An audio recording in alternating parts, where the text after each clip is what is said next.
سلامونه او نیکیلې زه تاسو ټولو ته د ام اس اکسس ټي وي ورځنیز ویډیو لپاره ښه راغلاست وایم. راځو نن وایو فیلډ پراپرټیز ان ډیزاین ویو.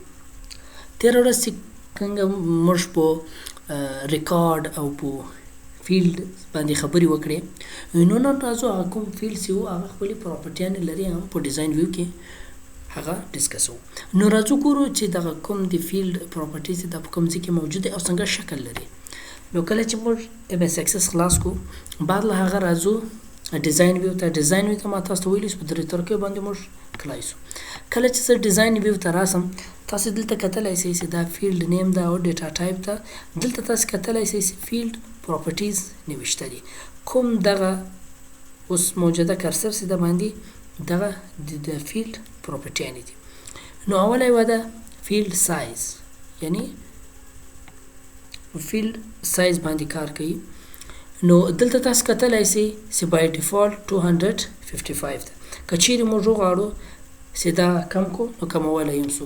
زه راځم دلته 4 نوشته کوم او سیووم یې. کله چې زه سیو کوم راځو دلته ډیټا شیټ ویو ته.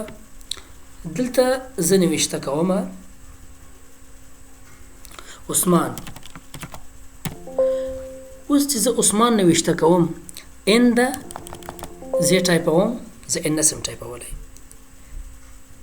نو هغه کوم فیلډ سایز یو هغه موږ راکم کوي. که چیرې وغواړو چې بیرته فیلډ سایز زیاتول غواړو زیاتولی یم سو. زه راځم بیرته 255 کوم. او بل راځي فارمیټ. فارمیټ چې ده یعنی د فارمیټ ډېر مثالونه شته. زه به یو سمپله مثال تاسو ته درکړم. کله چې زه ګریټر دین دلته نوشته کوم او سیو یې کوم. کله چې زه راسم ډیټا شیټ ویو ته دلته زه نوشته کوم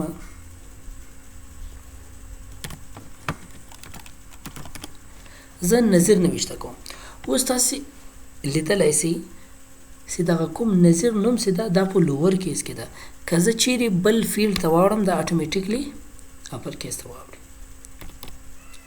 او که چیرې موږ وغواړو چې له اپر کیس د لوور کیس اټومیټیکلی اوړي نو راځو بیرته ډیزاین ویو ته او خاص په یوه فارمیټ کې چې ده دلته لیس ته نوشته کوم او ثبتوي. نو زه بیرته راځم ډیټا شیټ ویو ته او دلته زه نوشته کوم عثمان نوشته کوم. کله چې مې عثمان نوشته کوي اوس تاسو کتلی شئ دا په اپر کیس کې ده چې زه بل فیلډ ته واړم دی به اټومیټیکلی لوور کیس ته واوړي. او بل پراپرټي چې ده هغه ده کیپشن.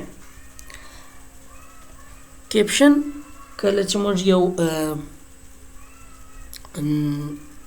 تصویر یا یو سی وي غواړو چې خپل ډیټابیس یې راوړو نو هغه ته ګوره کیپشن ده. دلته ګوره تاسو کتلی شئ چې فیلډ سایز مست بي 15 KB، یعنی هغه کوم فایل چې ده هغه به 15 KB. دلته تاسو کولی شئ چې 50 100 150 هر څونه ستاسې مرضي و هغه تاسو کولی شئ. نو همدغه 4 پراپرټیانې ولې چې نن موږ ډسکس کړې. مخته به انشاءالله تعالی کومې نورې پراپرټیانې صفاتیږي هغه به هم انشاءالله تعالی مخته ویډیوګانې کې په هغو به خبرې وکړو.